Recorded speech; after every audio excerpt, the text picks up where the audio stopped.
दोस्तों पूरे YouTube पे बीकॉम सेकंड सेमेस्टर के विद्यार्थियों के लिए मात्र एक क्लास में पूरी फाइनेंशियल अकाउंटिंग को कंप्लीट करने का छाती ठोक के दावा किया जाता है। भाई साहब मात्र एक वीडियो में संपूर्ण सब्जेक्ट को आज हम कंप्लीट कर देंगे। जिन लोगों ने भाई साहब अभी तक कुछ भी नहीं पढ़ा था, जो बहुत ज़्यादा परेशान हो गए थे कि मेरे एग्जाम एमसीक्यू होंगे, मेरे एग्जाम लिखित होंगे, भैया मैंने तो कुछ नहीं पढ़ा है, अब क्या होगा। भाई साहब समझ लो ईश्वर ने आपकी सुन ली और इस क्लास को आप तक पहुंचा दिया। एमसीक्यू और लिखित दोनों टाइप के एग्जाम को ध्यान में रखकर इस क्लास को हमने प्रॉपर डिजाइन किया है। बाकी सभी यूनिवर्सिटी के लिए ये वीडियो इंपॉर्टेंट रोल प्ले करेगी। आप किसी भी यूनिवर्सिटी के क्यों ना हो, सबसे पहले हम आपको सिलेबस दिखा देते हैं मेरे भाई, है ना। फाइनेंशियल अकाउंटिंग का सेकंड सेमेस्टर का हम आपको दिखाते हैं सिलेबस, उसके बाद अपनी वीडियो को हम शुरू करेंगे। देखिए यूनिट वाइज हमने इस क्लास को 4 यूनिट में हमने डिवाइड किया है, ठीक है। हो सकता है आपकी यूनिवर्सिटी में ये 4 यूनिट ना दिखें, लेकिन आपके भाई का दावा है कि ये जो हम टॉपिक आपको स्क्रीन दिखा रहे हैं, एक भी टॉपिक आपके सिलेबस से बाहर नहीं होगा। अपना सिलेबस आप खुद मैच कर लें, ठीक है। अब हम अपनी वीडियो को स्टार्ट कर रहे हैं। इतना टाइम नहीं है कि सिलेबस हम आपको पढ़ के सुना पाएं। बाकी बताना क्या सच में हम पूरे यूट्यूब पर सबसे दमदार कंटेंट देने का जो दावा करते हैं वो सच में पूरे यूट्यूब पर सबसे दमदार कंटेंट है या नहीं है। चलेंगे अब क्लास को स्टार्ट कर रहे हैं पूरे जोश के साथ। पहला क्वेश्चन आपकी डिस्प्ले पर रहेगा, अकाउंटिंग का मीनिंग क्या है, यानी कि अर्थ क्या है, नेचर प्रकृति इसकी कैसी है और स्कोप इसका कहां कहां है, सब कुछ हम कंप्लीट करेंगे। बस सुनिएगा, हिंदी वाले बच्चे भी एकदम परेशान नहीं होंगे, सब चीजें हम कराएंगे बहुत तगड़े अंदाज में। सुनिएगा, देखिए अकाउंटिंग को हिंदी में कहते हैं सर लेखांकन। क्या कहते हैं? लेखांकन कहते हैं। और लेखांकन होता क्या है मेरे भाई? तो लेखांकन होता है भाई साहब बिजनेस की जो रोजमर्रा के पैसों का लेन देन है उसको व्यवस्थित करने के लिए। किसको व्यवस्थित करने के लिए? जो रोजमर्रा के पैसों का लेन देन हो रहा है मेरे भाई, है ना, उनका वर्गीकरण करने के लिए, उनको समराइज करने के लिए, मतलब उनका सारांश निकालने के लिए, और भाई साहब रिपोर्ट उनकी तैयार करने के लिए हम किसका यूज करते हैं? भाई साहब अकाउंटिंग का यूज किया जाता है ना। और ये प्रॉपर अगर हम देखें तो बिजनेस की एक भाषा होती है। अब सुन लो भाई, अकाउंटिंग एक सिस्टमैटिक प्रोसेस है। कैसी है? सिस्टमैटिक, जिसमें बिजनेस के सभी फाइनेंशियल ट्रांजैक्शन को रिकॉर्ड करते हैं, क्लासीफाई करते हैं, उनका एनालाइज उनको किया जाता है। और भाई साहब यह सिर्फ हिसाब लिखना नहीं है, बल्कि बिजनेस की परफॉर्मेंस समझकर सही डिसीजन, सही निर्णय लेने का एक आधार भी बनता है। तो यही कारण होता है मेरे भाई कि इसको बिजनेस की फाइनेंशियल लैंग्वेज कहा जाता है, ठीक है। तो भैया ये बताती है कि कंपनी को मुनाफा कितना हुआ है और नुकसान कितना हुआ है। समझे कि नहीं समझे बात है? अब 3 से 4 फैक्ट के साथ हम जरा कंप्लीट कर लेते हैं ताकि अकाउंटिंग से एक भी क्वेश्चन बाहर ना हो पाए एग्जाम में। सुनिएगा, देखिए रिकॉर्डिंग यानी कि लेन देन को दर्ज करना। रिकॉर्डिंग का सिंपल मतलब इसमें है कि जो भाई साहब पैसों का लेन देन हुआ है उसको अच्छे से दर्ज कर लेना। हर ट्रांजैक्शन को प्रूफ के साथ लिखा जाता है कि भाई फलानी तारीख को फलाने व्यक्ति के द्वारा या फलाना स्टॉक जो है कंपनी में आया है। सिंपल सी बात है, समझ गए कि नहीं समझे? तो रिकॉर्डिंग मतलब लेन देन को बेहतरीन तरीके से अच्छे से प्रूफ के साथ दर्ज करना, लिख लेना, ताकि कोई कंफ्यूजन ना रहे मेरे भाई। दूसरी चीज की यहाँ पे बात हुई कि जो भाई क्लासिफिकेशन हम आपसे कह रहे थे कि जो बिजनेस है उसमें चीज़ों को व्यवस्थित करना, वर्गीकरण करना, तो उसमें वही दूसरा रहेगा कि क्लासिफिकेशन क्या है।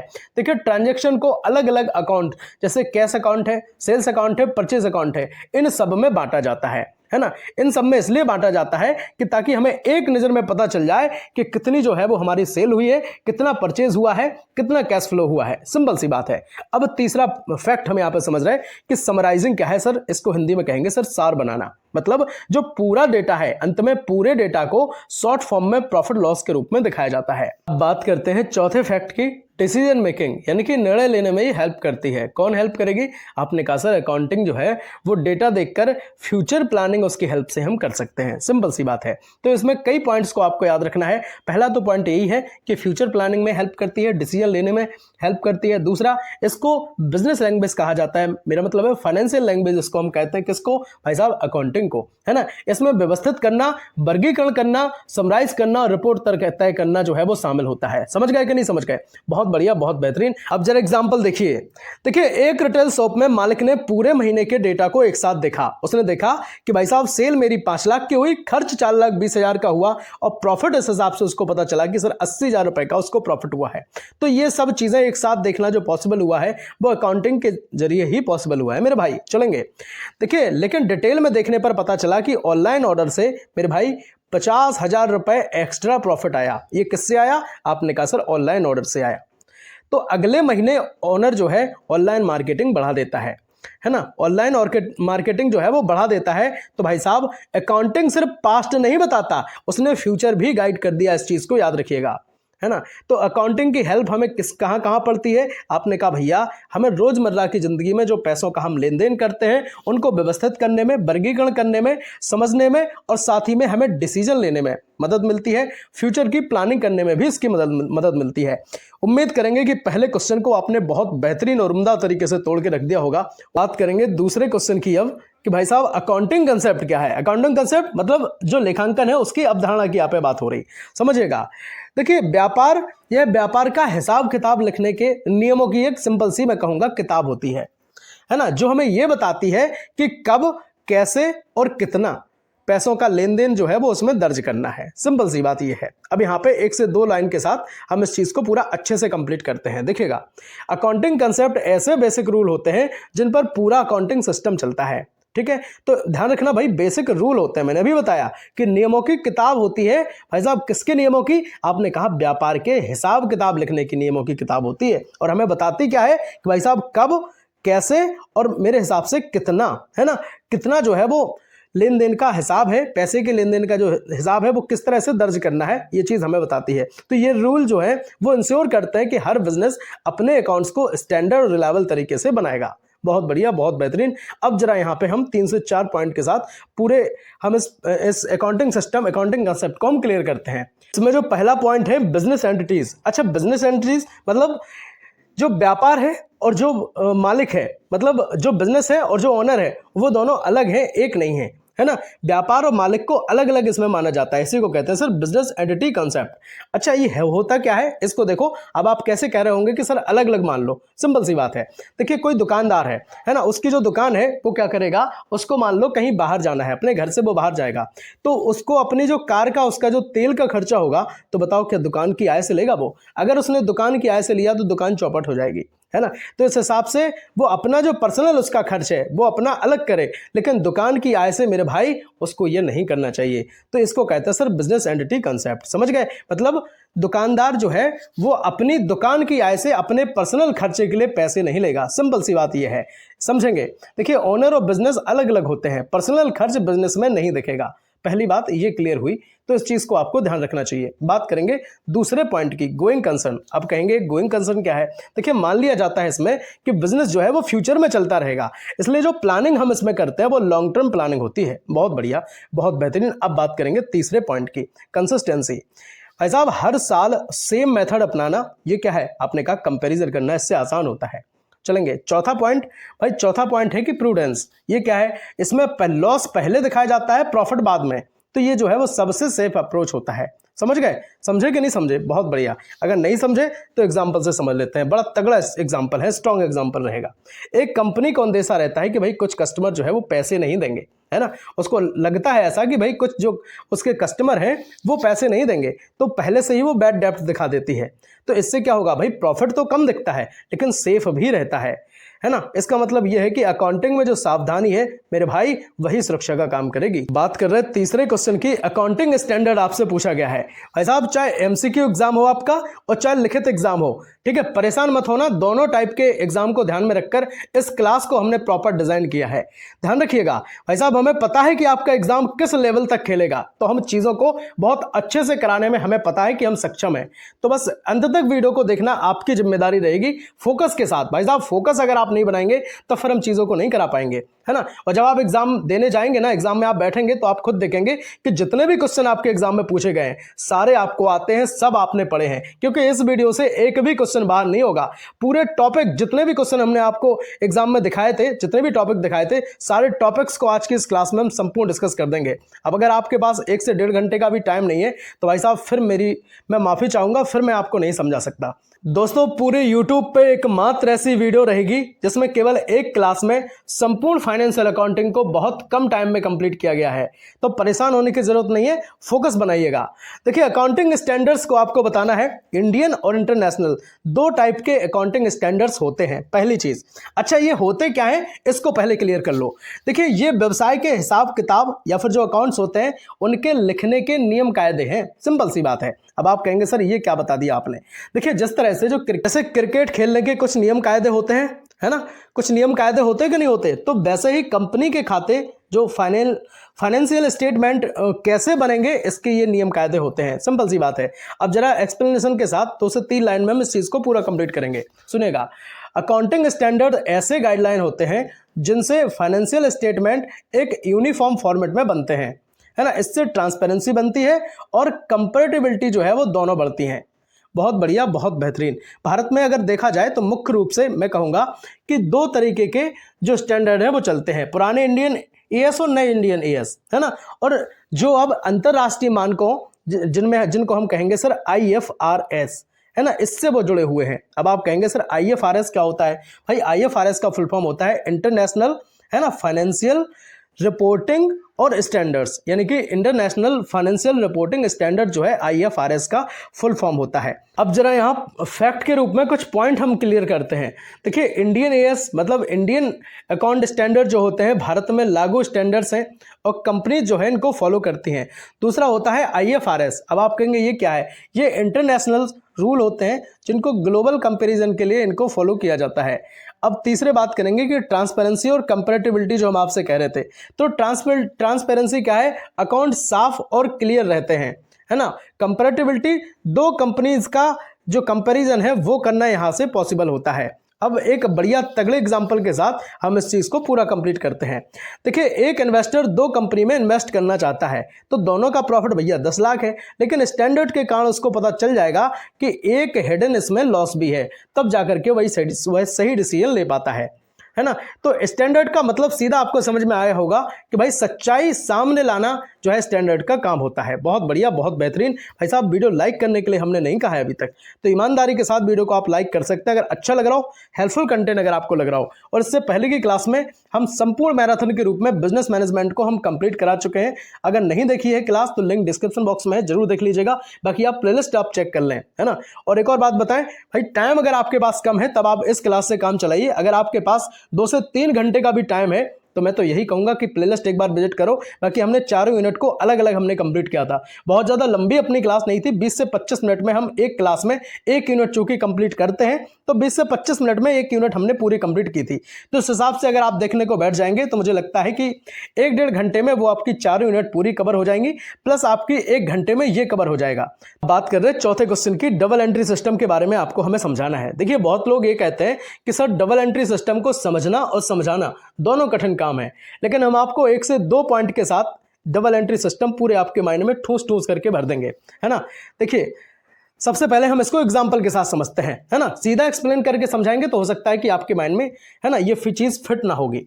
सुनिए, एक कोई दुकानदार है, ठीक, एक कोई दुकानदार है, वो क्या करता है भाई साहब, 1 लाख रुपए नगद दे करके, है ना, 1 लाख रुपए उसने नगद खर्च किए और एक कंप्यूटर उसने खरीद लिया। सुनिएगा बात, एक कंप्यूटर उसने खरीदा 1 लाख रुपए नगद देकर, है ना।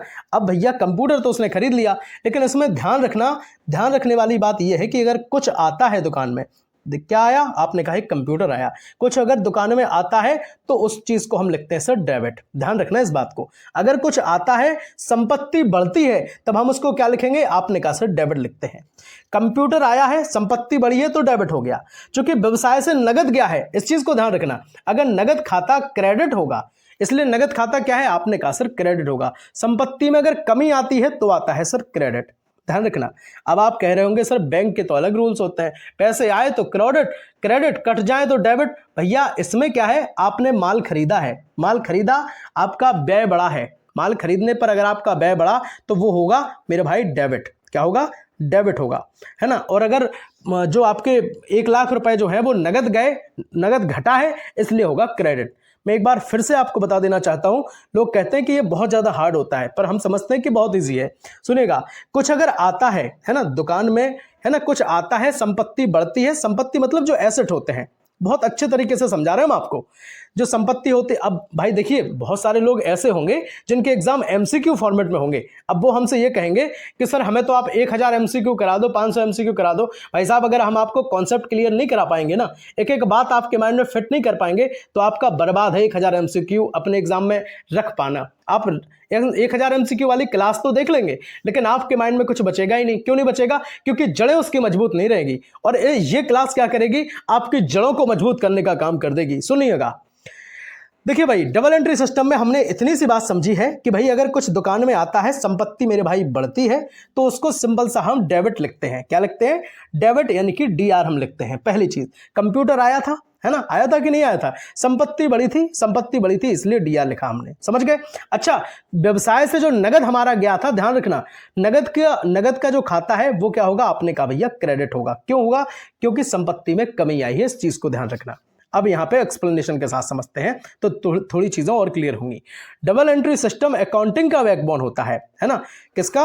अकाउंटिंग का, लेखांकन का बैकबोन है, रीढ़ की हड्डी है, बहुत जरूरी है ये चीज। तो हर ट्रांजैक्शन के दो इफेक्ट देते हैं, एक अकाउंट पर डेबिट और दूसरे पर क्रेडिट, ध्यान रखना। यही सिस्टम बैलेंस बनाए रखता है और एरर्स पकड़ने में मदद भी करता है। अब चलेंगे कुछ फैक्ट के साथ, हम पॉइंट यहाँ पे क्लियर करते हैं, समझते हैं। डुअल एस्पेक्ट जो है इनमें होते हैं, हर ट्रांजैक्शन के दो साइड होते हैं, कुछ आता है और कुछ जाता है। अभी मैंने आपको बताया था, है ना, कुछ आएगा और कुछ जाएगा, है ना। अभी कंप्यूटर आया था, पैसे गए थे, ध्यान रखना। तो डेबिट में क्या होता है? आपने कहा सर रिसीवर, है ना, रिसीवर यानी कि जो एसेट है वो इंक्रीज होता है। एसेट इंक्रीज मतलब संपत्ति का बढ़ना, अभी मैं आपको समझा चुका हूं। क्रेडिट मतलब गिवर, कुछ अगर दे दो किसी को, चला जाए, है ना। एसेट डिक्रीज, संपत्ति चली जाए। संपत्ति कैसे? जो पैसे हैं वही तो संपत्ति है ना। सब कुछ संपत्ति है मेरे भाई, फर्नीचर है आपका, जो चीजें आपके पास हैं, कुछ मतलब जो कुछ भी है आपके पास वो सब एसेट है कि नहीं? तो आपने कहा भैया हमारा जो कंप्यूटर है वो चला, कंप्यूटर तो आया है लेकिन नगद जो आपके पैसे हैं वो भी तो संपत्ति है, वो गई है। वो जब गई तो मेरे भाई डिक्रीज हुआ। ऐसा डिक्रीज होने पर, संपत्ति जाने पर भैया क्या होगा? आपने कहा सर क्रेडिट होगा। बैलेंस भाई साहब, टोटल डेबिट बराबर टोटल क्रेडिट होना, ये क्या है? ये आपका बैलेंस को दिखाएगा। चलेंगे अब एग्जाम्पल के साथ समझते हैं। देखिए प्रैक्टिकल एग्जाम्पल समझ लो। एक इलेक्ट्रॉनिक शॉप ने क्या किया? 2 लाख रुपए का एसी खरीदा। सुनियो बात सुनियो बहुत अच्छे से। 2 लाख रुपए का क्या किया भाई साहब? एसी खरीद लिया। अब किस में खरीदा? आपने कहा सर कैश में। शॉप में जो एसी है वो सीधी बात, वो क्या है? आपने कहा भैया एसेट है, संपत्ति है। शॉप में एसी बढ़ गया, है ना, संपत्ति बढ़ गई। तब संपत्ति कुछ आ जाए, बढ़ जाए तो क्या होगा? आपने कहा सर डेबिट होगा। और कैश क्या हुआ? कम हो गया। अगर कम हो जाए, चला जाए तो होगा क्रेडिट। समझे कि नहीं समझे? बहुत बढ़िया, बहुत बेहतरीन। उम्मीद करेंगे कि डेबिट क्रेडिट जो लोगों को बहुत परेशान करता है वो आपको, है ना, 1 से 2 मिनट में मुझे लगता है कि चीजें क्लियर हो गई होंगी। अब सुनिएगा, अगर सिर्फ एसी इंक्रीज लिखें हम और कैश जो है वो डिक्रीज ना लिखें तब दिक्कत हो जाएगी। तो दोनों चीजों को साथ में लिखना पड़ेगा। शॉप का अकाउंट जो है गलत बैलेंस हो सकता है, दिखा दे। हर ट्रांजैक्शन के दो तरफ का असर आपने समझ लिया कि डेबिट और क्रेडिट यहाँ पे होता है ना। ईमानदारी के साथ आप लिख सकते हैं कमेंट में कि पूरी यूट्यूब पर सबसे दमदार क्लास है और एक एक बात हम आपके माइंड में समझा पा रहे हैं। तो एक बार कमेंट जरूर कर देना कि पूरी यूट्यूब पे सबसे दमदार क्लास। बहुत बढ़िया, बहुत बेहतरीन। लोगों को यार भेज देना जो परेशान हो रहे होंगे, है ना। अगर आप किसी की मदद करेंगे तो ईश्वर आपकी मदद कर देगा। अब बात करेंगे जर्नल को। यहां पे हम समझते हैं कि प्रारंभिक लेखा यानी कि जर्नल क्या होता है। बहुत तगड़ी चीज है, इसको भी समझना चाहिए आपको, है ना। जब बात कर रहे हैं पूरे यूट्यूब पर सबसे दमदार कंटेंट देने की, भाई साहब एक एक टॉपिक पर मेरी पैनी नजर है, छोड़ेंगे नहीं कुछ भी। जब तक वो कहते हैं ना, जब तक तोड़ेंगे नहीं छोड़ेंगे नहीं। सुन लो, जर्नल अकाउंटिंग का पहला स्टेप है। जर्नल क्या है? आपने कहा सर अकाउंटिंग का, लेखांकन का पहला स्टेप होता है जहां हर ट्रांजैक्शन को डेट वाइज, है ना, प्रॉपर फॉर्मेट में लिखा जाता है। अब एग्जाम में अगर क्वेश्चन, आपके एमसीक्यू अगर एग्जाम है, वहां पे क्वेश्चन आ जाए कि भाई बताओ डेट वाइज जो है डेटा को, ट्रांजैक्शन को किस में लिखते हैं? जर्नल में, लेडर में, कहां लिखते हैं? आप कहेंगे सर जर्नल में लिखते हैं। ध्यान रखना, प्रॉपर फॉर्मेट की जब भी बात हो जाती है भाई साहब जर्नल की बात होती है। तो स्टेप, पहला स्टेप किसका है? आपने कहा सर अकाउंटिंग का है। काफी सारे पॉइंट आपने यहां से क्लियर किए हैं और जो उनका लिखित एग्जाम है उनके माइंड में एक एक बात सीधे सीधे हम सटीकता से फिट करते चल रहे हैं। परेशान होने की बिल्कुल जरूरत नहीं है, फोकस बनाए रखो बस आप। देखिए यही पूरी अकाउंटिंग सिस्टम की जो है वो फाउंडेशन होती है। किसकी फाउंडेशन होती है? अकाउंटिंग सिस्टम की फाउंडेशन होती है। बहुत बढ़िया, बहुत बेहतरीन। अब जरा 3 से 4 पॉइंट के साथ इस चीज को हम पूरा क्लियर करते हैं। सुनिएगा, देखिए डेट वाइज जो एंट्री है वो आपको देखने को मिलेगी जनरल में, है ना। क्रोनोलॉजिकल ऑर्डर सीक्वेंस मेंटेन इसमें होता है। डेबिट क्रेडिट जो है ट्रांजैक्शन का पूरा इफेक्ट यहाँ पे लिखा जाता है, कितना डेबिट हुआ, क्रेडिट हुआ, क्या संपत्ति गई, है ना, एसेट कितना गया, एसेट कितना आया, सब कुछ। इसको फर्स्ट बुक हम कहेंगे अकाउंटिंग जो है, क्योंकि यहीं से शुरू होती है। तो किसको फर्स्ट बुक कहते हैं अकाउंटिंग की? आपने कहा सर जनरल को। नरेशन की बात करेंगे, एंट्री का रीजन जो है वो यहाँ पे क्लियर होता है। बहुत बढ़िया, बहुत बेहतरीन, कि किस हिसाब से क्यों एंट्री की गई है, सब चीजें वहां पे खुली रहती है। अब जरा एग्जांपल से समझ लो। देखिए 1 मई को 50,000 का फर्नीचर उधार लिया गया, ध्यान रखना। अब 50,000 का फर्नीचर उधार लिया है, लेकिन भैया संपत्ति बड़ी है ना, अपने घर में कुछ आया है फर्नीचर, तो आपने कहा सर डीआर होगा। क्यों होगा? क्योंकि संपत्ति बढ़ने पर हम सिंपल सी बात डीआर लिखते हैं। तो शर्मा सप्लायर भाई साहब ये जो है वो अकाउंट यहाँ पर दर्शा रहा है कि किससे जो है वो चीजें ली गई हैं। अब यहाँ पे समझेंगे नरेशन क्या हुआ, फर्नीचर परचेज्ड ऑन क्रेडिट। अब यहाँ पे ध्यान रखा जाता है कि क्रेडिट मतलब कोई संपत्ति जो है यहाँ से अगर जाएगी, चली जाएगी, है ना, एसेट अगर जाएगा तो वहां पे क्रेडिट लिखा जाएगा। बाद में आसानी से समझ सकते हैं कि ट्रांजैक्शन हुआ क्यों था। तो जनरल जो है मेरे भाई पूरे अकाउंटिंग की नींव का काम करती है। कौन करती है? जनरल करती है। बहुत बढ़िया। अब जो लेडर है वो लेडर की कहानी अब जनरल से बनेगी। देखिए अकाउंटिंग की कहानी जनरल से और लेडर की कहानी मेरे भाई जनरल से बनेगी। देखिए लेडर हिंदी में कहेंगे इसको खाता बही। क्या कहते हैं? खाता बही कहते हैं। अब समझो यहाँ पे क्या होता है ये। देखिए लेडर में जनरल एंट्रीज को अलग अलग खातों में बांटा जाता है। क्या होता है भाई? जो जनरल एंट्रीज होती हैं, जनरल की जो एंट्रीज हैं, इनकी जो डेट वाइज रखा है, पूरा फॉर्मेट में सीक्वेंस में चीजें रखी हैं, उनको क्या करेंगे भाई साहब, लेडर में अलग अलग खातों में हम बांट देंगे ताकि हर अकाउंट की स्थिति अलग अलग क्लियर हो जाए। अब आप कहेंगे सर ये क्या बता दिया। देखिए फैक्ट समझते हैं। अकाउंट वाइज क्लासिफिकेशन भाई साहब, कैश कितना है ना, सेल कितना हुआ, परचेज कितना हुआ, सब चीजें अलग अलग बना दी। पोस्टिंग की बात करेंगे तो जनरल से एंट्रीज जो है यहाँ पे आती हैं। बैलेंस निकालना है ना, यानी कि क्लोजिंग पोजीशन जो है वो यहाँ से पता चलती है। फाइनेंशियल क्लैरिटी जो है, हर अकाउंट का साफ व्यू यहाँ से आपको देखने को मिलेगा। चलिए एग्जांपल से समझते हैं। पूरे महीने की जो एंट्रीज देखने की बजाय आप क्या करेंगे, कैश अकाउंट देखने से आपको तुरंत पता चल जाएगा कि भाई साहब 1 लाख रुपए आए हैं, 70,000 गया है, तो बैलेंस जो है हमारा 30,000 रुपए बचा है। सिंपल सी बात है। यानी कि लेडर जो है वो सीधा सीधा पिक्चर को क्लियर कर देता है एकदम से। अब बात कर रहे हैं 7 नंबर क्वेश्चन की, ट्रायल बैलेंस क्या है। देखिए ट्रायल बैलेंस, इसको जरा हम समझते हैं। ट्रायल बैलेंस का उपयोग यह जांचने के लिए हम भैया करते हैं कि अकाउंट जो है वो सही तरीके से बने कि नहीं बने, है ना, या डेबिट और क्रेडिट को जो है कंपेयर करने का इसका काम होता है। अब चलेंगे फैक्ट के साथ समझते हैं। देखिए डेबिट क्रेडिट जो है वो चेक करते हैं तो बैलेंस जो है वो वेरीफाई हो जाता है। एरर डिटेक्शन, एरर को पकड़ता है ट्रायल बैलेंस, मिस्टेक पकड़ने में ये मदद करता है। समरी यानी कि लेडर बैलेंस का जो शॉर्ट फॉर्म है उसको हम कहीं ना कहीं हम कहेंगे ट्रायल बैलेंस हम कह सकते हैं। बेस फॉर फाइनल अकाउंट मतलब आगे जो है वो यही काम आएगा। क्या आएगा? ट्रायल अकाउंट काम आएगा। अब समझो यहाँ पे कैसे। देखिए एग्जांपल से समझते हैं।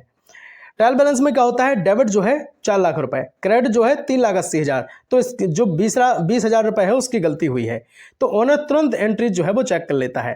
ट्रायल बैलेंस हम अगर कहें तो इसको हम अलार्म सिस्टम कॉमर्स में, अकाउंटिंग में कह सकते हैं। अब आप बात कर रहे हैं 8 नंबर क्वेश्चन की, फाइनल अकाउंट्स के बारे में आपको बताना है। इसमें ट्रेडिंग और बैलेंस शीट के बारे में भी आप समझाएंगे।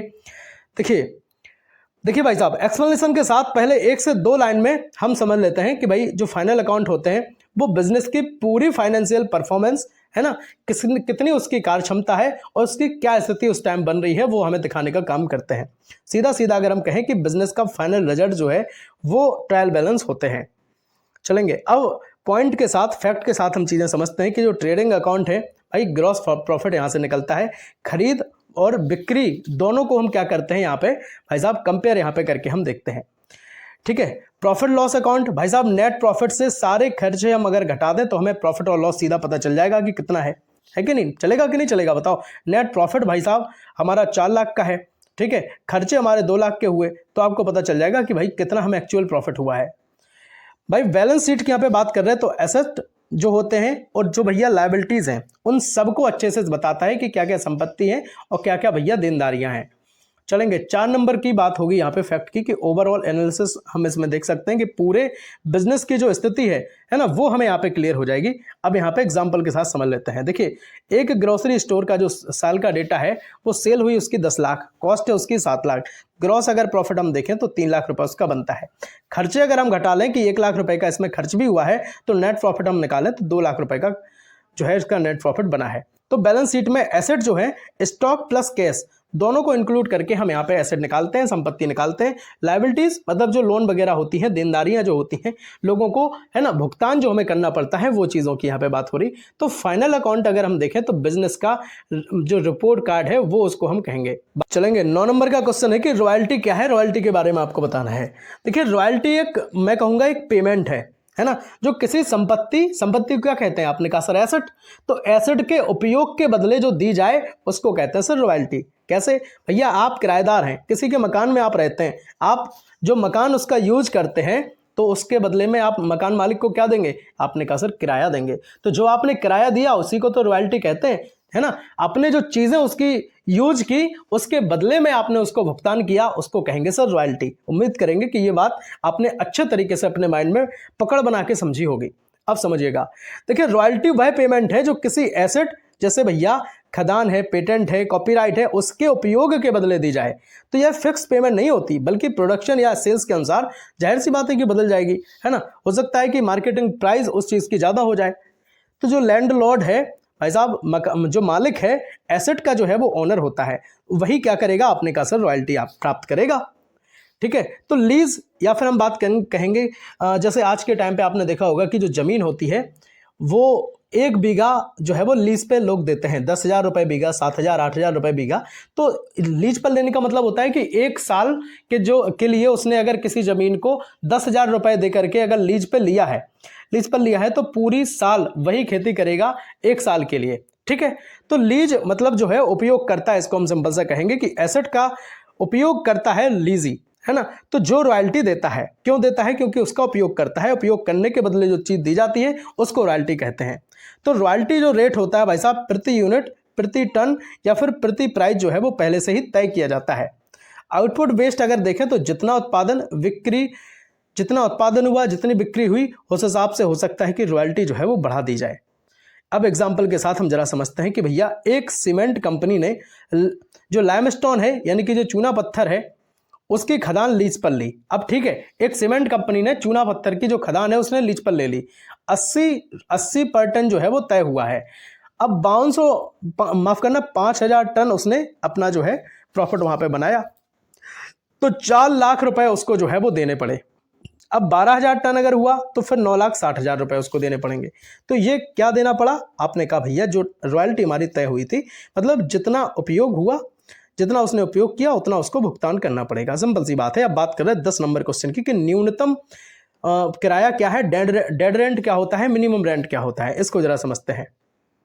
देखिएगा, एक एक टॉपिक पर मेरी नजर है, मैं फिर से कह रहा हूं, छोड़ेंगे कुछ नहीं। अगर बिजनेस मैनेजमेंट की मैराथन क्लास अगर आपने नहीं देखी है तो भाई साहब देख लो, बाकी हम आपको पूरा बिजनेस मैनेजमेंट, पूरी financial accounting, business economics, essential of e commerce सब कुछ हम कंप्लीट करा चुके हैं। तो परेशान होने की मेरे भाई बिल्कुल जरूरत नहीं है। प्लेलिस्ट आप विजिट कर लो, आराम से सारी क्लास देख लो। एक क्लास में मेरे भाई 1 यूनिट हम कंप्लीट करते हैं, है ना। और अगर आप हमें सब्सक्राइब कर लेते हैं अपने परिवार इन्वेस्ट शुभम स्टडी प्लेटफॉर्म को, पहली बार अगर आपने विजिट किया है और अगर आप सब्सक्राइब कर लेते हैं तो भाई साहब हम आपके 3 साल काम आएंगे, 6 सेमेस्टर में पूरे हम आपके काम आने वाले हैं। और बहुत जल्द बिजनेस इकोनॉमिक्स और एसेंशियल ऑफ ई कॉमर्स की भी मैराथन क्लास आपको देखने को मिलेगी। अब एक्सप्लेनेशन के साथ समझ लेते हैं कि भैया जो मिनिमम रेंट है वह मिनिमम फिक्स्ड अमाउंट होता है, जो लीजी हर साल उसको देना ही पड़ेगा, चाहे प्रोडक्शन कम हो या ज्यादा हो, जितने की बात तय हो जाती है, जितनी रॉयल्टी मेरे भाई तय हो जाती है ना। अब पॉइंट के साथ समझते हैं कि भैया फिक्स्ड अमाउंट यहाँ पे होता है, हर साल एक मिनिमम पेमेंट देना जरूरी होता है। लैंडलॉर्ड प्रोटेक्शन के लिए भैया मालिक की जो मिनिमम इनकम है वो सुरक्षित रहेगी। कंपैरिजन रूल इसमें देखते हैं कि रॉयल्टी और मिनिमम रेंट में जो ज्यादा होगा वही आपको देना पड़ेगा। नेक्स्ट जो पॉइंट है कि लो प्रोडक्शन इंपैक्ट, ऐसा प्रोडक्शन कम हो तो भी पूरा अमाउंट देना पड़ेगा, क्योंकि रॉयल्टी जो है वो स्टार्टिंग में ही तय हो जाती है। ठीक है। अब जैसे वही मैंने आपको बताई थी कि 1 बीघा खेत जो है वो किसी ने लीज पर लिया है ना, 10,000 रुपए दे करके पूरी साल के लिए अगर लीज पर लिया है। अब उसमें हो सकता है कि 10,000 रुपए का गेहूं ही ना हो, है ना, जो उसने बोया है उसमें वो 10,000 का ना हो, 7,000 का, 6,000 का हो, या फिर उसको पूरी लागत लगा करके जो खाद बीज डालते हैं उसमें, है ना, पानी वगैरह देते हैं, सिंचाई, है ना, सब कुछ का जो खर्च है वो हो सकता है 10,000 से ऊपर हो जाए। लेकिन आपको आपकी जो रॉयल्टी तय हुई थी 10,000 रुपए आपका जो तय हुआ था वो आपको देना पड़ेगा। तो मिनिमम रेंट जो है वो 3 लाख रुपए जो है तय किया गया। तो भाई साहब रॉयल्टी की बात करेंगे तो 2,20,000 रुपए बनी, तो फिर भी 3 लाख ही देना पड़ेगा, है ना। तो ये चीजें होती हैं। तो रॉयल्टी 3,80,000, अब 3,80,000 ही आपको देना पड़ेगा वहां पे। तो जितनी भैया मैं कहूंगा कि मिनिमम रेंट या फिर अगर जो रॉयल्टी है वो, तो जो ज्यादा हो वो आपको देना पड़ेगा। मतलब गारंटीड इनकम इसको कहेंगे, जिससे जो मतलब मैं कहूंगा जो लैंडलॉर्ड होता है, जो उसका मालिक होता है, उसकी मिनिमम इनकम सुरक्षित यहाँ पे रहती है। अब बात कर रहे हैं 11 नंबर क्वेश्चन की कि भैया शॉर्ट वर्किंग क्या है। शॉर्ट वर्किंग होती है भैया अल्प उपार्जन, है ना। अल्प उपार्जन मतलब प्रोडक्शन का कम होना, जब एक्चुअल रॉयल्टी मिनिमम रेंट से कम होती है, ध्यान रखियो बात, जब एक्चुअल जो रॉयल्टी है वो मिनिमम रेंट से भी कम हो जाए तो दोनों के बीच का जो अंतर है उसको कहेंगे सर शॉर्ट वर्किंग। तो यह एक टेम्पररी लॉस होता है जो कम प्रोडक्शन की वजह से होता है। चलिए पॉइंट के साथ हम चीज़ें क्लियर कर लेते हैं कि डिफरेंस अमाउंट अगर हमें निकालना है तो जो मिनिमम रेंट है उसमें से अगर हम एक्चुअल रॉयल्टी माइनस कर दें तो हमारा अमाउंट में कितना डिफरेंस बन रहा है वो हमारा निकल के आ जाएगा। एक्स्ट्रा बर्डन अगर हमें चाहिए भाई साहब की ज़्यादा जो बोझ है वो कितना पड़ रहा है, तो लीजी को ज़्यादा पेमेंट करना ये जो है वो एक्स्ट्रा बर्डन कहलाता है। टेम्पररी लॉस की बात करेंगे तो यह जो है वो अस्थायी नुकसान होता है, स्थायी नुकसान नहीं होता, जिसको बाद में शॉर्ट वर्किंग को मतलब बाद में उसको कवर किया जा सकता है। अब कैसे कवर करेंगे उसको हम आगे पढ़ रहे हैं। सेपरेट अकाउंट की अगर हम यहाँ पे बात कर लें तो इसे अलग अकाउंट में रिकॉर्ड किया जाता है, ठीक है, शॉर्ट वर्किंग को, कि प्रोडक्शन कितना कम हुआ है उस हिसाब से हम इसमें देखते हैं कि मिनिमम रेंट अगर 3 लाख रुपए था, रॉयल्टी 2,40,000 बनी, तो शॉर्ट वर्किंग देखा हमने कि 60,000 रुपए की जो है मैं शॉर्ट वर्किंग हो गई।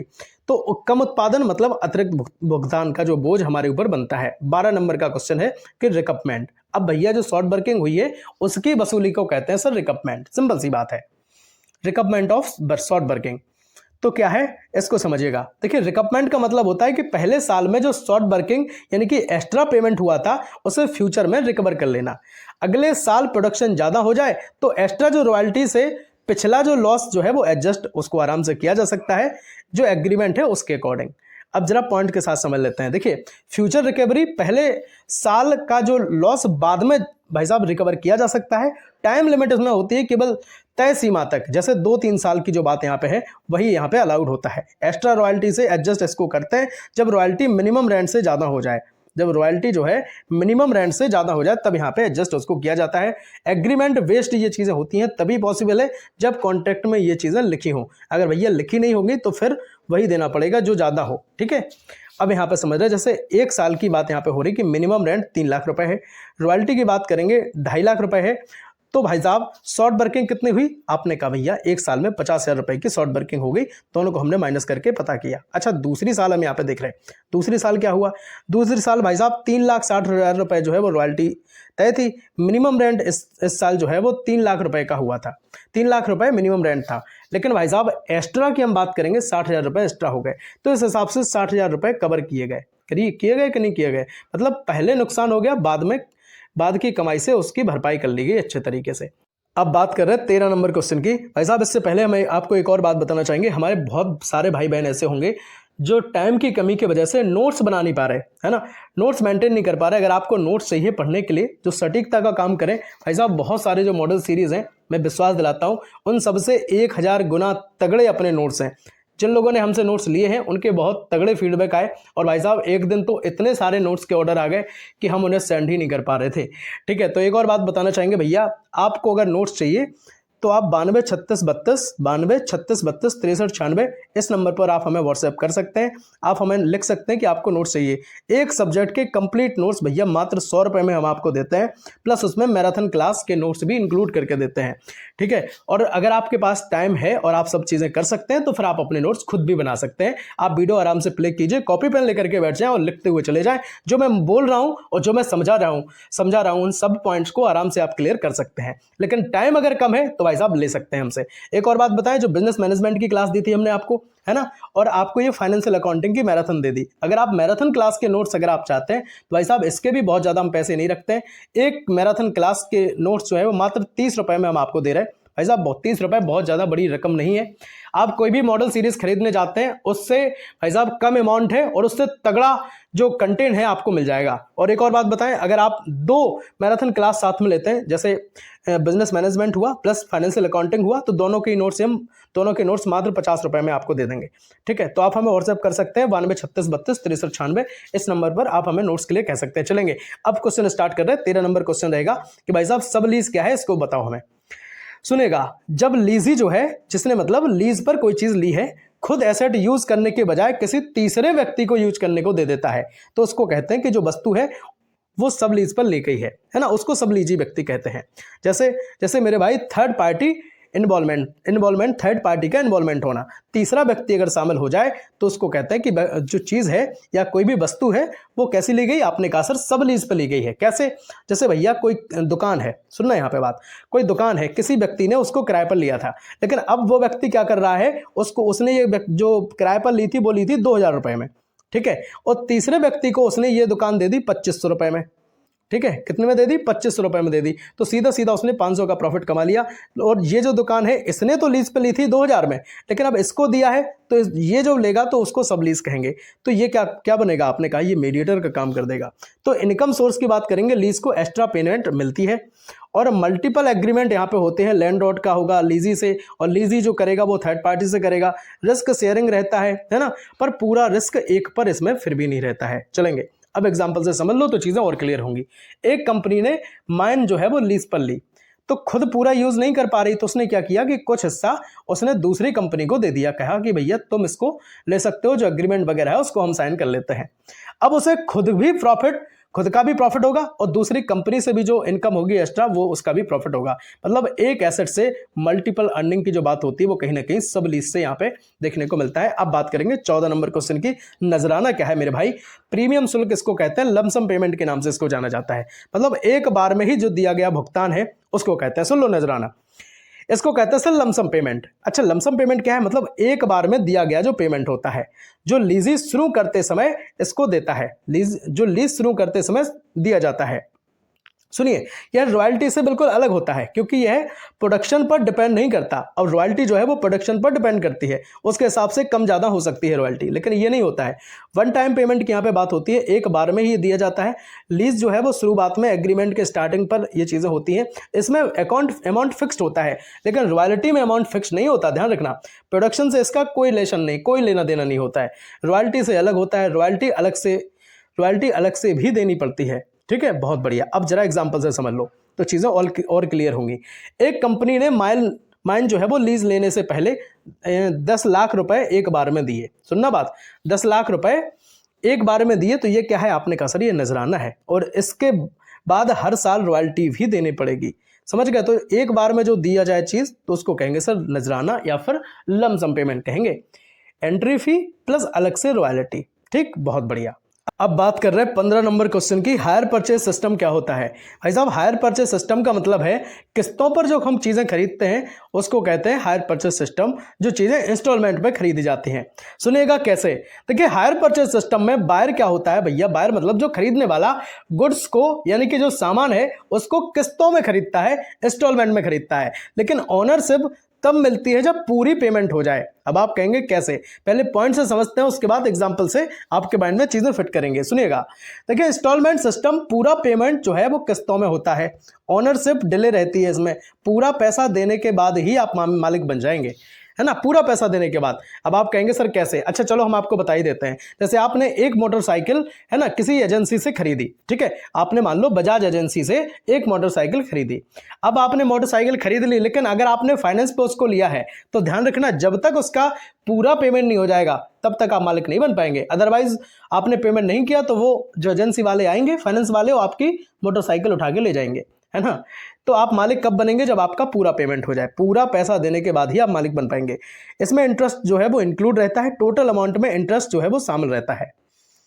अब इसमें क्या भैया, इसमें एक रिस्क होता है, पेमेंट ना करने पर सेलर जो है वो गुड्स को वापस ले सकता है, मोटरसाइकिल आपकी उठा ले जाएगा।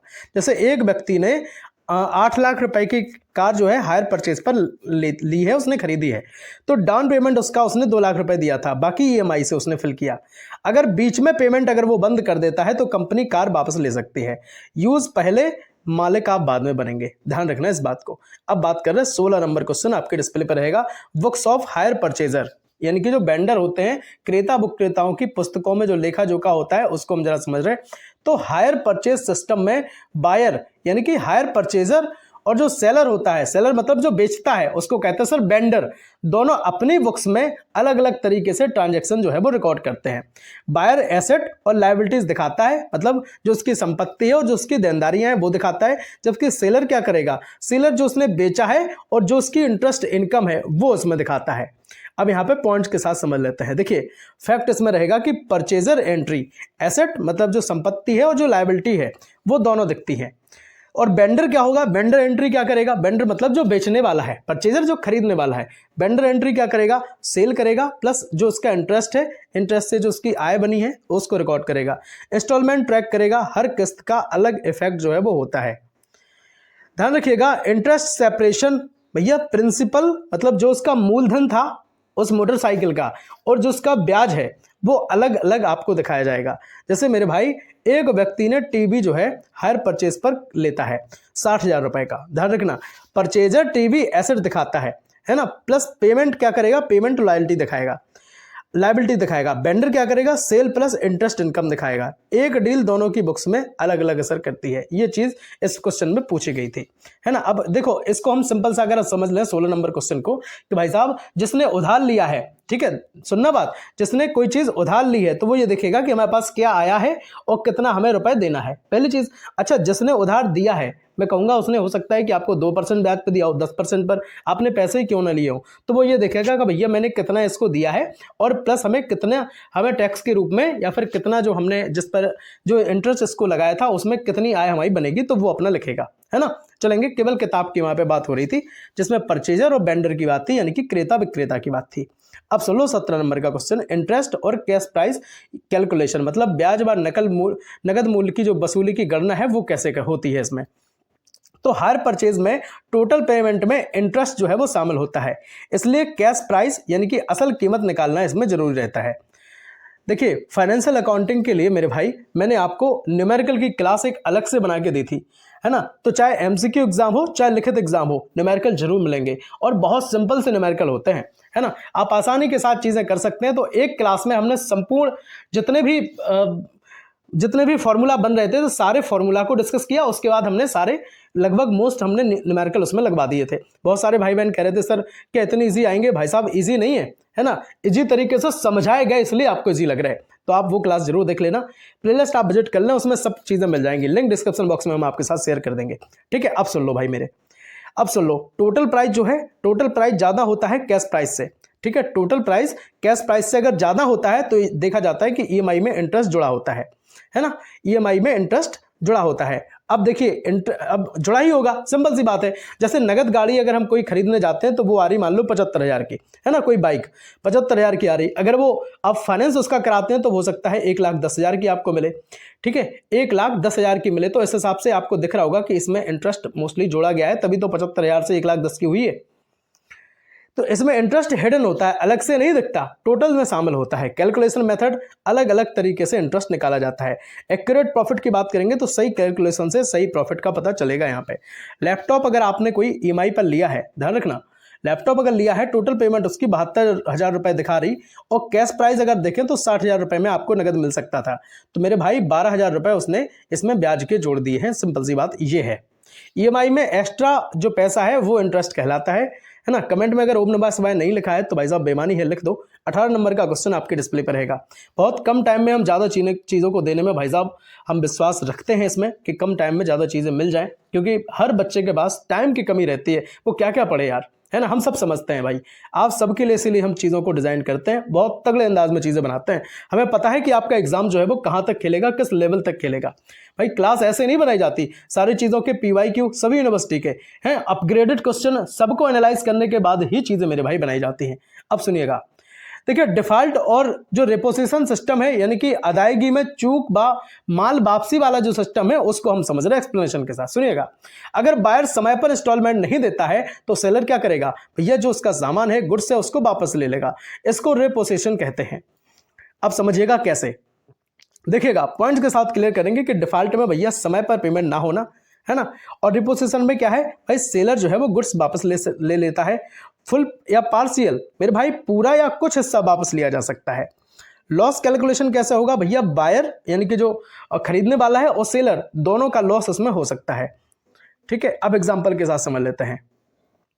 जैसे एक व्यक्ति ने बाइक HP पर ली, मतलब हायर परचेज पर कोई बाइक खरीदी है, 6 EMI देने के बाद पेमेंट उसने बंद कर दिया, तो कंपनी क्या करेगी, गाड़ी वापस ले लेगी, है ना, गाड़ी वापस ले लेगी। अब 6 में पेमेंट के बाद उसने वापस किया, गाड़ी वापस ले लेगी, लेकिन एचपी में रिस्क हमेशा रहता है, हो सकता है वो भाग जाए कहीं, गाड़ी लेके आप ढूंढते फिर उसको फिर ना मिले, है ना, सब चीज़ें रहती है भैया। 19 नंबर का क्वेश्चन अब आपकी डिस्प्ले पर रहेगा, इसको हम जरा अच्छे से समझते हुए चल रहे हैं। इंस्टॉलमेंट पेमेंट यानी कि जो किस्त भुगतान प्रणाली है उसको आपसे पूछा गया है। देखिए किस्त भुगतान प्रणाली क्या होती है। इंस्टॉलमेंट सिस्टम में बायर किस्तों में पेमेंट करता है, लेकिन ओनरशिप शुरुआत में ही मिल जाती है। हायर परचेज सिस्टम में लास्ट किस्त पर मिलती है, ध्यान रखना। हायर परचेज सिस्टम में एचपी में क्या होता है, जो ओनरशिप है वो लास्ट किस्त पर मिलेगी, लेकिन इंस्टॉलमेंट सिस्टम में मेरे भाई आपको तुरंत मिल जाएगी, है ना, शुरुआत में ही आपको ओनरशिप मिल जाएगी। अब पॉइंट के साथ समझ लो, उसके बाद समझा रहे। देखिए इमीडिएट ओनरशिप, बायर तुरंत मालिक बन जाता है। इंस्टॉलमेंट पेमेंट, तुरंत पैसा जो है वो धीरे धीरे इसमें दिया जाता है। इंटरेस्ट सेपरेट, मतलब इंटरेस्ट को, ब्याज को अलग तरीके से दिखाया इसमें जाता है, किसमें, इंस्टॉलमेंट पेमेंट सिस्टम की यहाँ पे बात हो रही है ना। हायर परचेज सिस्टम आपको समझा चुके हैं। नो रिपोसेशन, मतलब सेलर आसानी से गुड्स जो है वो वापस इसमें नहीं ले सकता। देखिए मोबाइल जो है ईएमआई पर खरीदा, फोन तुरंत आपका हो गया, ईएमआई आराम से आप धीरे धीरे भरते रहो। एचपी से अलग है, यहां ओनरशिप तुरंत मिलती है। ठीक है, 20 नंबर का क्वेश्चन है, आपकी डिस्प्ले पर रहेगा, सुनिएगा। देखिए हायर परचेज सिस्टम और जो इंस्टॉलमेंट पेमेंट सिस्टम है उनमें अंतर क्या है, क्योंकि आपको हो सकता है कंफ्यूजन बन गई हो, इसलिए हमने इस क्वेश्चन को लिया है। ठीक है, बनना मतलब लाजमी भी है, बन सकते हैं कि भाई उसमें भी ऐसा है इसमें भी ऐसा है, तो डिफरेंस क्या है ना। अब सुन लो डिफरेंस हम आपको बताएंगे, सुनिएगा, बस फोकस बनाइएगा। देखिए हायर परचेज और इंस्टॉलमेंट सिस्टम दोनों में किस्तों में पेमेंट होता है, लेकिन ओनरशिप का अंतर है और रिस्क में बड़ा अंतर होता है। कैसे होता है, देखिए इसमें क्या है, ओनरशिप एचपी में बाद में मिलती है, इंस्टॉल पेमेंट में तुरंत मिल जाएगी। रिपोसेशन में एचपी में मतलब जो वापसी वाली चीजें हैं हायर परचेज सिस्टम में तुरंत है, तुरंत आप गाड़ी को वापस ले सकते हैं, लेकिन इंस्टॉल पेमेंट सिस्टम में आप ऐसा नहीं कर सकते। इंटरेस्ट एचपी में टोटल में शामिल होता है, टोटल में इंक्लूड करके दिया जाता है, और इसमें इंस्टॉल पेमेंट में अलग दिखता है चीज़ों का। रिस्क की बात करेंगे तो एचपी बायर के लिए ज़्यादा रिस्क होता है ना, खरीदने वाले के लिए ज़्यादा रिस्क होता है। अब देखो बाइक जो है, एग्जांपल से समझ लो, बाइक आपने हायर पेमेंट पर ली, ईएमआई ना देने पर आपको वापस देनी पड़ेगी। मोबाइल इंस्टॉलमेंट सिस्टम पर लिया तो ईएमआई ना देने पर भी सीधे वापस नहीं लिया जा सकता, मोबाइल वो बंद कर देंगे, लेकिन आपसे मोबाइल लेने नहीं आएंगे। समझ गए कि नहीं समझे। तो एचपी रिस्क ज़्यादा है, इंस्टॉलमेंट पेमेंट जो है वो सेफ ज़्यादा है। 21 नंबर का क्वेश्चन अब आपके डिस्प्ले पे है, सुनिएगा। देखिए डिपार्टमेंटल अकाउंट क्या होते हैं, विभागीय लेखा की यहाँ पे बात हो रही। देखिए विभागीय लेखा जो होता है भैया, अलग अलग जो विभाग होते हैं उनका जो लेखा जोखा है वो अलग अलग बनाए ताकि प्रॉफिट निकालने में आसानी हो जाए। जब एक बिजनेस के अलग अलग डिपार्टमेंट, जैसे clothing department, electronic department, grocery department, ये सब जो है अलग अलग डिपार्टमेंट है। मान लो कोई कंपनी है ना, उस कंपनी में देखिए ये कोई कंपनी है, ठीक है, इस कंपनी में भाई प्रोडक्शन डिपार्टमेंट, क्वालिटी डिपार्टमेंट, है ना, या फिर जो अन्य तरीके मेंटेनेंस डिपार्टमेंट है, जितने भी अलग अलग डिपार्टमेंट हैं उनके डिपार्टमेंट का भैया अलग अलग जो खाता है, अलग अलग अकाउंट है, उसको बनाए जाना। और इससे क्या होगा, इसका प्रॉफिट अलग निकलेगा, इसका प्रॉफिट अलग, इसका प्रॉफिट अलग, और यहाँ पे हमें पता चल जाएगा कि कौन जो हमारा डिपार्टमेंट है वो वीक है ना। जो वीक है उसको क्या करेंगे, उसको इम्प्रूव करने के लिए भैया उसमें जो हमें ज़रूरतें होंगी वो हम करेंगे, सिंपल सी बात है। अब देखो यहाँ पे क्या होता है कि भैया जो सेपरेट रिजल्ट है उसको हर विभाग का प्रॉफिट अलग से यहाँ पे निकल सकता है। परफॉर्मेंस एनालिसिस होने में आसानी हो सकती है, कौन सा डिपार्टमेंट अच्छा कर रहा है कौन सा नहीं कर रहा है ना, वही चीज़ कि भाई कौन सा वीक है कौन सा मतलब सही है, किसमें इंप्रूवमेंट की ज़रूरत है। तो परफॉर्मेंस एनालिसिस यहाँ से पता चलती है। कॉस्ट एलोकेशन मतलब इनडायरेक्ट एक्सपेंस, जो खर्चे हैं, रेंट है, सैलरी है, सबको बांटा जा सकता है। तो यहाँ पे बेटर कंट्रोल होता है कि भैया लॉस वाले डिपार्टमेंट को आधार अच्छी तरीके से हम इंप्रूव वहाँ पे कर सकते हैं, सुधार सकते हैं। एक मॉल में 3 विभाग हैं, क्लॉथिंग, इलेक्ट्रॉनिक्स और ग्रोसरी। क्लॉथिंग डिपार्टमेंट प्रॉफिट है 2 लाख का, है ना, ये प्रॉफिट में है 50,000 का। भैया ग्रोसरी डिपार्टमेंट 20,000 के लॉस में चल रहा है। तो आपको पता चल जाएगा, अब ये तीनों जो विभाग हैं वो हैं तो एक ही मॉल में, तो ओनर डिसाइड कर लेता है कि ग्रोसरी को इंप्रूव करने की जरूरत है। तो हर विभाग की जो सच्चाई है, सीधी बात कहें तो वो अलग से यहाँ पे दिखती है। 22 नंबर का क्वेश्चन आपके डिस्प्ले पर रहेगा। ब्रांच अकाउंट यानी कि भैया ब्रांचेस अकाउंट क्या है, शाखा का लेखा जोखा क्या है। देखिए कोई कंपनी है, कई ब्रांचेस उसमें होती हैं, तो हर ब्रांच का अलग हिसाब रखने के लिए ब्रांचेस अकाउंट बनाए जाते हैं। चलेंगे पॉइंट के साथ समझ लेते हैं कि भैया सेपरेट अकाउंट की बात करेंगे, हर ब्रांच का अलग अकाउंट होता है। परफॉर्मेंस ट्रैकिंग यहाँ से आसानी होती है, कौन सी ब्रांच मतलब प्रॉफिटेबल है, कौन सी अकाउंट लॉसेबल है, वो सब चीज़ें पता चलती हैं। नेक्स्ट इसमें कंट्रोल सिस्टम की बात करेंगे। देखिए ब्रांचेस चाहे जितनी हो, लेकिन कंट्रोल जो है पूरा हेड ऑफिस के पास ही रहेगा। चलेंगे एग्जाम्पल के साथ समझ लेते हैं तो चीज़ें क्लियर होंगी। देखिए एक कंपनी की जो ब्रांचेस हैं, शाखाएं हैं भाई साहब, दिल्ली है, मुंबई है, लखनऊ है ना। तो यहाँ पे हमें सीधा सीधा पता चल रहा है कि प्रॉफिट दिल्ली वाली ब्रांच जो है वो 3 लाख के प्रॉफिट में है, मुंबई वाली 1 लाख वाली प्रॉफिट में है। लखनऊ की जो ब्रांच है मेरे भाई, उसमें 50,000 का लॉस चल रहा है, 50,000 के लॉस में लखनऊ वाली ब्रांच चल रही है। तो जो हेड ऑफिस होगा भैया, जो पूरा कंट्रोल एचओ के पास होगा, हेड ऑफिस के पास होगा, तो कंपनी लखनऊ ब्रांच पर फोकस ज्यादा करेगी कि भैया यहाँ पे दिक्कत चल क्या रही है। तो हर ब्रांच की जो परफॉर्मेंस यहाँ पे अलग होती है। अब बात कर रहे हैं 23 नंबर क्वेश्चन की। इंसॉल्वेंसी अकाउंट्स के बारे में पूछा गया है। इंसॉल्वेंसी अकाउंट क्या होते हैं? देखिए हिंदी में इनको कहते हैं दिवालियापन लेखांकन। देखिए इंसॉल्वेंसी जो टर्म है वो लिया गया है इंसॉल्वेंट से। किससे लिया गया है? इंसॉल्वेंट से ये टर्म मेरे भाई लिया गया है। इंसॉल्वेंट का अर्थ होता है दिवालिया। अच्छा दिवालिया क्या होते हैं भाई साहब? ऐसा कोई व्यक्ति या फिर बिजनेस जो अपना डेब्ट यानी कि उसका जो कर्ज है वो चुकाने में असमर्थ है, वो चुका नहीं पा रहा है, तो ऐसे व्यक्ति को कहेंगे सर कि वो इंसॉल्वेंट हो गया है या फिर दिवालिया हो गया है। अब याद रखना एक बात, ऐसा नहीं कि कोई 4 लोग आकर के बोल देंगे कि वो दिवालिया है तो हो जाएगा, अरे नहीं, है ना। ये सब जो डिसाइड करते हैं, इनका अधिकार किसको होता है डिसाइड करने का? आपने कहा सर ये कोर्ट डिसाइड करते हैं, है ना। कोर्ट कैसे डिसाइड करेंगे? तो भाई साहब कोर्ट देखता है कि उसकी जो लायबिलिटीज हैं, है ना, उसकी जो लायबिलिटीज हैं उसके एसेट से ज्यादा हैं या नहीं है। अगर उसकी लायबिलिटी एसेट से ज्यादा हो जाती हैं तब इस कंडीशन में उसको कहा जाता है कि ये दिवालिया है। अब आप कह रहे होंगे सो लायबिलिटीज एसेट ये क्या है? मैंने आपको बता दिया है पहले कि जो एसेट होते हैं वो होते हैं भाई साहब जो उसकी संपत्ति है, चल अचल जो संपत्ति है वो। अच्छा लायबिलिटीज क्या होती हैं? लायबिलिटीज होती हैं उसकी देनदारियां, यानी कि उस पर जो उधार है। तो सिंपल सा हम यहाँ पे देख रहे हैं कि उसका जो उधार है या फिर उसकी जो देनदारियां हैं वो उसकी संपत्ति से अगर अधिक हो जाए, यानी कि उधार अधिक हो जाए, तो ऐसे व्यक्ति को कोर्ट इंसॉल्वेंट या फिर दिवालिया घोषित कर देता है। बहुत बढ़िया। इस स्थिति में उसकी फाइनेंशियल पोजीशन दिखाने के लिए इंसॉल्वेंसी अकाउंट बनाए जाते हैं।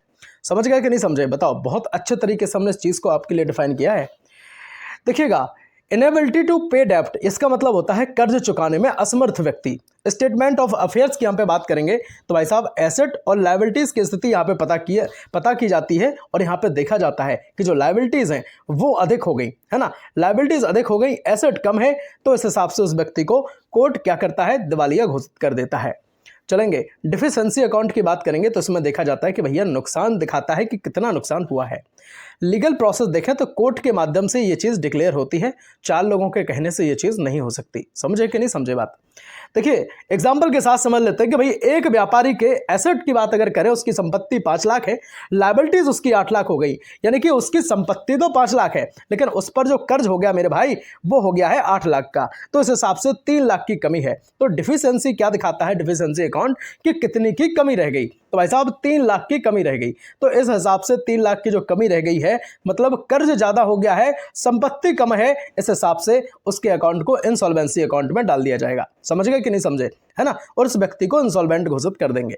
बहुत बढ़िया, बहुत बेहतरीन। 24 नंबर का क्वेश्चन आपके डिस्प्ले पे है। स्टेटमेंट ऑफ अफेयर्स के बारे में आपसे पूछा गया है। आपसे पूछा गया है साथ में कि डिफिशिएंसी अकाउंट क्या होते हैं, है ना। विवरण पत्र और जो कमी खाता है वो क्या है, आपसे पूछा गया है। चलेंगे समझिएगा। देखिए इंसॉल्वेंसी में 2 इंपॉर्टेंट स्टेटमेंट बनाए जाते हैं। तो 2 स्टेटमेंट जो बनाए जाते हैं उसमें पहला रहेगा स्टेटमेंट ऑफ अफेयर्स। इसका मतलब है कि भाई ये क्या करेगा? ये एसेट और लायबिलिटीज दिखाएगा, है ना। मतलब दिखाएगा कि इसमें देनदारियां कितनी हैं और कितनी इसके पास संपत्ति है। अच्छा दूसरी चीज जो डिफिशिएंसी अकाउंट होते हैं ये बताते हैं कि लॉसेस जो है वो कितना हुआ है। जैसे अभी हमने ऊपर वाले न्यूमेरिकल में देखा था, माफ करना, एग्जाम्पल में हमने ये चीज समझी थी कि कोई व्यापारी को 5 लाख रुपए उसकी संपत्ति है, 8 लाख उस पर लायबिलिटीज है, देनदारियां कर्ज हो गया है, तो इस हिसाब से देखें तो 3 लाख रुपए जो है उसका कर्ज ज्यादा है ना। तो ये जो बता रहा है कि 3 लाख रुपए कर्ज ज्यादा है, ये डिफिशिएंसी अकाउंट ही बताने का काम करता है। उम्मीद करेंगे कि एक एक बात आपके माइंड में हम फिट कर पा रहे होंगे। स्टेटमेंट ऑफ अफेयर्स भाई साहब फाइनेंशियल पोजीशंस बताते हैं, क्या है, कितना देना है ना, किस सब चीज़ें बताते हैं। डिफिशिएंसी अकाउंट लॉसेस का विवरण रखते हैं, नुकसान हुआ आखिर तो कैसे हुआ और कितना हुआ। क्रेडिटर्स इन्फॉर्मेशन की बात करेंगे तो किसको कितना देना है इस चीज़ की इन्फॉर्मेशन रखना। ट्रांसपेरेंसी भैया पूरी स्थिति भाई साहब क्लियर होती है। बहुत बढ़िया, बहुत बेहतरीन। देखिएगा स्टेटमेंट में देखा कि एसेट 4 लाख है, लायबिलिटी मेरे हिसाब से भैया 7 लाख है, तो आप देखेंगे कि डिफिशिएंसी अकाउंट में दिखेगा कि भैया गलत इन्वेस्टमेंट से ये जो है वो लॉस हुआ है। समझ गए कि नहीं समझ गए? बहुत बढ़िया। मतलब क्यों डूबा बिजनेस, तो यह पता चलाते हैं। कौन चलाता है? आपने कहा डिफिशिएंसी अकाउंट चलाते हैं। बहुत बढ़िया, 25 नंबर का क्वेश्चन आपके डिस्प्ले पर रहेगा। वॉयज अकाउंट क्या है, यानी कि जो समुद्री यात्रा लेखांकन है वो क्या होते हैं। भाई साहब वॉयज अकाउंट की अगर हम बात करें तो ये शिपिंग बिजनेस में बनाए जाते हैं, है ना। जब पूरी यात्रा के दौरान इनको बनाते हैं और जैसे ये यात्रा पूरी कंप्लीट हो जाती है तो इन अकाउंट को यात्रा के बाद बंद कर दिया जाता है। सुनिएगा, जिसमें एक पर्टिकुलर यात्रा यानी कि वॉयज से प्रॉफिट या लॉस निकालने के लिए ये अकाउंट जो है वो बनाए जाते हैं। ठीक बात। अब जरा पॉइंट के साथ समझ लो। सिंगल वॉयज बेसिस एक यात्रा का अलग हिसाब रखते हैं। रेवेन्यू की बात करेंगे तो फ्रेट यानी कि जो माल ढुलाई से होने वाली इनकम होती है उसको हम रेवेन्यू कहेंगे। और जो खर्चे होते हैं इसमें कौन कौन खर्च होता है भैया, फ्यूल का है, वेजेस का है, पोर्ट चार्जेस उसमें होते हैं, है ना, ढुलाई का खर्चा है, ईंधन का खर्चा है, या और जो बंदरगाह वाले जो चार्जेस लगते हैं वो सब जो खर्च है उनको इंक्लूड उसमें किया जाता है। प्रॉफिट कैलकुलेशन के हिसाब से अगर हम देखें तो वॉयज का फाइनल रिजल्ट भाई साहब प्रॉफिट के लिए देता है। समझे कि नहीं समझे। अब देखो यहाँ पे एग्जाम्पल के साथ समझ लेते हैं। देखिए, एक शिप ने मुंबई से दुबई तक का सामान भेजा, है ना, मुंबई से दुबई तक सामान भेजता है वो कौन, एक शिप भेजता है। तो उसकी फ्राइट इनकम अगर हम टोटल देखें तो 10 लाख रुपए हुई, ठीक है, उसकी इनकम। लेकिन खर्च भी भैया 7 लाख हो गया। तो इस हिसाब से अगर नेट प्रॉफिट देखें हम तो केवल 3 लाख रुपए हुआ है। तो एक यात्रा का टोटल जो नेट प्रॉफिट लॉस है वो दिखाने वाले अकाउंट को हम कहते हैं वॉयज अकाउंट। उम्मीद करेंगे कि आपने 25 नंबर क्वेश्चन को अच्छे से तोड़ के रखा होगा। अब बात कर रहे हैं 26 नंबर क्वेश्चन की, शॉर्ट वर्किंग रिवर्स अकाउंट क्या होते हैं। देखिए, शॉर्ट वर्किंग रिवर्स अकाउंट को जानने से पहले आपको शॉर्ट वर्किंग पता होना चाहिए। शॉर्ट वर्किंग क्या होती है बताओ। मैंने बताया था आपको कि जब एक्चुअल रॉयल्टी जो है वो मिनिमम रेंट से कैसे हो जाए, कम हो जाए, तो उसको कहते हैं सर शॉर्ट वर्किंग हुई है। और मैंने बताया था ये भी आपको कि शॉर्ट वर्किंग जो होती है वो क्या है, एक टेम्पररी लॉस होता है ना, मतलब उसको फ्यूचर में रिकवर भी किया जा सकता है ना। और ये होता किसकी वजह से भाई, कम प्रोडक्शन की वजह से होता है। सब चीज़ें हम आपको बता चुके हैं पहले, है ना। शायद 6 या 7 में क्वेश्चन नंबर में मैंने आपको ये बात बताई थी। अब सुन लो, आगे समझ लो। अच्छा, एक और बात यहाँ पे हम आपको बताना चाहेंगे, जो रिकपमेंट होता है, क्या होता है रिकपमेंट, इसको भी हम आपको बता चुके हैं, है ना। रिकपमेंट क्या होता है कि जो भैया पिछले साल में शॉर्ट वर्किंग हुई उसे फ्यूचर में कैसे रिकवर करें, ठीक है। अब यहाँ पे समझ लो, शॉर्ट वर्किंग रिवर्स अकाउंट तब बनाए जाते हैं जब लीजी जो है फ्यूचर में शॉर्ट वर्किंग को रिकवर या रिकप करने का अधिकार रखता है। और ध्यान रखना, ये सब चीज़ें मेरे भाई एग्रीमेंट के अकॉर्डिंग होती हैं। यह एक टेम्पररी अकाउंट होता है जिसमें शॉर्ट वर्किंग को रखा जाता है। किसको रखा जाता है, शॉर्ट वर्किंग को। जब तक वह फ्यूचर में एडजस्ट ना हो जाए तब तक के लिए ये अकाउंट बनाए जाते हैं, ध्यान रखियो। अच्छा, पॉइंट्स के साथ समझ लो कि टेम्पररी अकाउंट मतलब शॉर्ट वर्किंग को कुछ समय के लिए इसमें रखने के लिए बनाए जाते हैं। फ्यूचर एडजस्टमेंट मतलब आगे एक्स्ट्रा रॉयल्टी से एडजस्ट इसको किया जाता है। समझ गए कि नहीं समझे। देखिए, एग्रीमेंट बेस्ड होते हैं ये, तभी बनेगा जब कॉन्ट्रैक्ट में ये रिकपमेंट अलाउ हो। मैंने अभी आपको बताया था कि ये सब चीज़ें एग्रीमेंट के अकॉर्डिंग ही होती हैं। अच्छा, एग्रीमेंट में अगर रिकपमेंट हो ही ना, है ना, लिखा ही ना हो, तब फिर आप ये चीज़ नहीं कर पाएंगे। प्रॉफिट इम्पैक्ट, तुरंत लॉस इसको नहीं माना जाता है, फ्यूचर में इसको एडजस्ट कर सकते हैं, ठीक है। बहुत बढ़िया, बहुत बेहतरीन। अब जरा एग्जाम्पल के साथ समझ लेते हैं। देखिएगा, पहले साल की हम बात करेंगे तो शॉर्ट वर्किंग 40,000 रुपये जैसे हो गई, ठीक है। मैंने कहा 40,000 रुपये की क्या हो गई, प्रोडक्शन कम हुआ और ये मतलब हमें घाटा हो गया। सिंपल सी बात। अब ये समझ लो, इसे रिवर्स अकाउंट में हम रखेंगे, है ना। अच्छा, दूसरी साल क्या हुआ भैया, एक्स्ट्रा रॉयल्टी हो गई, है ना। एक्स्ट्रा कितनी हो गई, 50,000 हुई। तो जो 50,000 हो गई तो ऑटोमेटिक इसने 40,000 को एडजस्ट कर लिया, ठीक है। तो लॉस को होल्ड करके मेरे भाई फ्यूचर में एडजस्ट करने के लिए ये अकाउंट बनाए जाते हैं। उम्मीद करेंगे कि आप इतनी बात को भी बहुत अच्छे से समझे होंगे, ठीक है। अब यहाँ पे एक और क्वेश्चन रहेगा आपका कि इंटरेस्ट सस्पेंस अकाउंट क्या होते हैं। देखिए, इंटरेस्ट मतलब जो ब्याज सस्पेंस खाता होते हैं। मैंने आपको 2 बातें बताई थी। एक बताया था मैंने कि जो हायर परचेज सिस्टम है वो, और एक होता है इंस्टॉलमेंट सिस्टम। इनमें ये चीज़ें यूज़ होती हैं। क्यों होती हैं भैया, ब्याज लेने के लिए होती हैं। देखिए, इंटरेस्ट सस्पेंस अकाउंट जो है वो हायर परचेज और इंस्टॉलमेंट सिस्टम में यूज़ होते हैं मेरे भाई, जिसमें टोटल इंटरेस्ट को अलग रख करके धीरे धीरे हर साल एक्सपेंस में ट्रांसफ़र किया जाता है, ठीक है। अब यहाँ जरा पॉइंट्स के साथ हम चीज़ों को थोड़ा क्लियर कर लेते हैं। देखिएगा, टोटल इंटरेस्ट सेपरेट यहाँ पे किया जाता है, मतलब पूरे इंटरेस्ट को पहले अलग अकाउंट में इसमें रखा जाता है। फिर ग्रेजुअल ट्रांसफ़र मतलब हर साल करके थोड़ा थोड़ा प्रॉफिट लॉस में ये भेजते रहते हैं, ठीक है। अब एक्यूरेट प्रॉफिट कैसे निकालेंगे, क्या होता है ये, तो भैया सही साल में सही एक्सपेंस जो है वो दिखाता है, एक्यूरेट प्रॉफिट।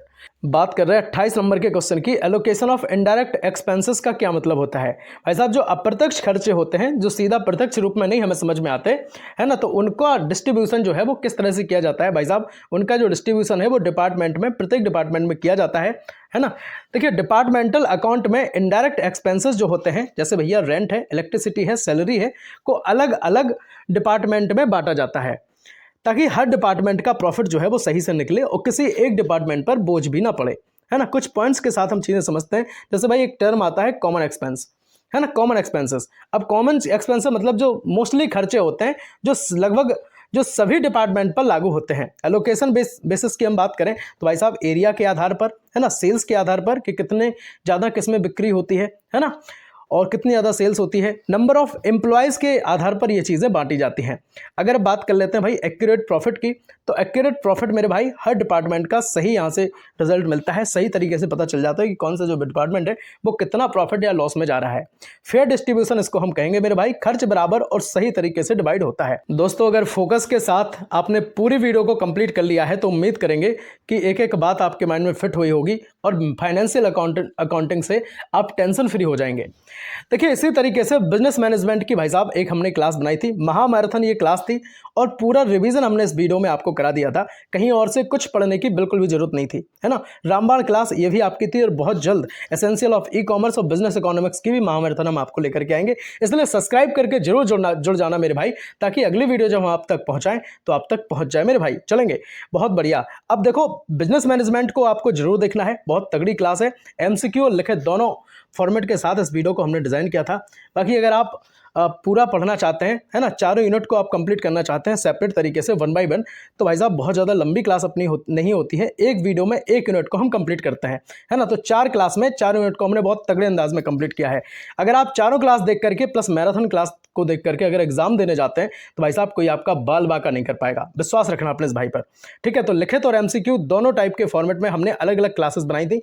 ये लिखित वाली दिखा रहे हैं हम आपको कि जिसमें very important short plus long answer type questions answer थे, ठीक है। और बाकी ये जो आप देख रहे हैं स्क्रीन पर वो आपकी है कैसी भाई साहब OMR बेस्ड एग्जाम की तैयारी के लिए थी। तो सेपरेट क्लासेस हमने बनाई हैं, चारों यूनिट उसमें कंप्लीट कराई और चारों यूनिट अलग अलग हमने MCQ के लिए भी कंप्लीट कराई हैं। तो भाई साहब एक बार प्लेलिस्ट जरूर विजिट कर लीजिएगा, ठीक है। फाइनेंशियल अकाउंटिंग को भी हम पूरा कंप्लीट कर चुके हैं, चारों यूनिट अलग अलग हमने दोनों के लिए पढ़ाया है ना। शॉर्ट लॉन्ग क्वेश्चन के साथ पढ़ाई हैं चीज़ें, और इंपॉर्टेंट MCQ क्वेश्चन के साथ भी हमने सारी यूनिट को कंप्लीट किया है। तो भाई साहब एक बार जरूर देख लें। बिजनेस इकोनॉमिक्स की भी क्लास अपने परिवार MBA7 पर उपलब्ध है, ठीक है। एसेंशियल ऑफ ई कॉमर्स अगर आपका विषय है तो इसकी क्लास भी अपने परिवार MBA7 पर उपलब्ध है। तो सारी क्लासेस हम आपको दे चुके हैं। बाकी आपके जो नए माइनर जोड़े गए हैं उनकी क्लासेस भी अपने परिवार MBA7 पर उपलब्ध है, ठीक है। जैसे हॉस्पिटल मैनेजमेंट हुआ, है ना, अप्लाइड एथिक्स हुआ, तो सबकी क्लास अपने परिवार पे है। एक बार प्लेलिस्ट मैं कहता हूँ जरूर विजिट कर लीजिए, ठीक है। बताइएगा जरूर क्लास आपको लगी कैसी है, और सारी मैराथन जरूर देख करके एग्जाम में जाना। और मैं तो कहूँगा कि अगर आपके पास टाइम है तो भाई साहब बहुत ज़्यादा टाइम आपको कंप्लीट करने में नहीं लगेगा क्लास को। 4 क्लासेस मैंने जो दी हैं, जैसे फाइनेंशियल अकाउंटिंग की या बिजनेस इकोनॉमिक्स की, है ना, बिजनेस मैनेजमेंट, सबकी 4-4 क्लासेस दी हैं। तो इनको अगर आप कंप्लीट करने बैठ जाएंगे तो 1 से 1.5 घंटे में ये हो जाएंगी, और 1 घंटे में आपकी मैराथन कंप्लीट हो जाएगी। तो 2-2.5 घंटे अगर आपके पास लाइफ के हैं तो भाई साहब समझ लो कि आपने बहुत बड़ा काम कर लिया और अपनी जो बैग को बचा लिया। बैग को क्या बचा लिया, 75 में से 75 का फंसा के दिखाएंगे, 100 में से 100 का फंसा के दिखाएंगे। विश्वास रखना अपने इस भाई पर, ठीक है। पूरे यूट्यूब पे ऐसे ही नहीं दमदार कंटेंट देने का वादा करते हैं। जब दावा किया जाता है ना छाती ठोक कर, तो भाई साहब कंटेंट में दम रखा जाता है, और एक बात को आपके माइंड में फिट करने का भी हुनर हम रखते हैं। बताइएगा जरूर ईमानदारी से क्लास आपको लगी कैसी है, दोस्तों तक भेज देना। जो परेशान हो रहे हो कहना भैया रामबाण क्लासेस को देख लो, है ना, और आपका काम हो जाएगा। मिलते हैं अगली वीडियो में, तब तक के लिए जय हिंद, वंदे मातरम, भारत माता की जय, हर हर महादेव। लाइक जरूर कर देना वीडियो को यार।